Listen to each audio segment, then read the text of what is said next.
Очередное рейдовое мероприятие госавтоинспекции прошло на посту при въезде в Магаз. С инспекторами с 25 по 28 апреля проводилась операция «Встречная полоса». В оперативно-профилактическом мероприятии участвовали 2 экипажа патрульно-постовой и участковой служб. Главная цель – предупреждение дорожно-транспортных происшествий, связанных с нарушением ПДД при совершении маневра обгона и выезда на полосу встречного движения. Это нарушение является одной из основных причин аварий, в которых гибнут и получают тяжкие травмы люди. Также по итогам рейда на 502-м посту сотрудниками было составлено более 20 административных дел. Среди нарушений 2 факта нахождения за рулем без наличия водительского удостоверения, 8 случаев езды без страховки ОСАГО, более 11 материалов по тонировке.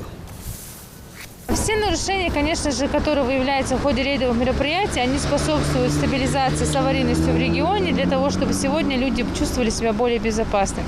Данное рейдовое мероприятие направлено на отработку самых грубых нарушений правил дорожного движения. Это выезд на полосу встречного движения, это, конечно же, ремни безопасности, перевозка несовершеннолетних, не детских удерживающих устройств.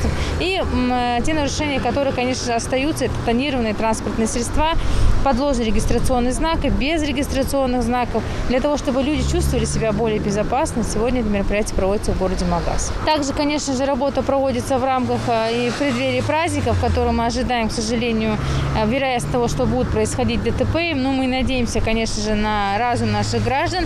И еще раз призываем их к порядку и безопасности, соблюдению строгому правил дорожного движения. Ни в коем случае не игнорируйте права окружающих.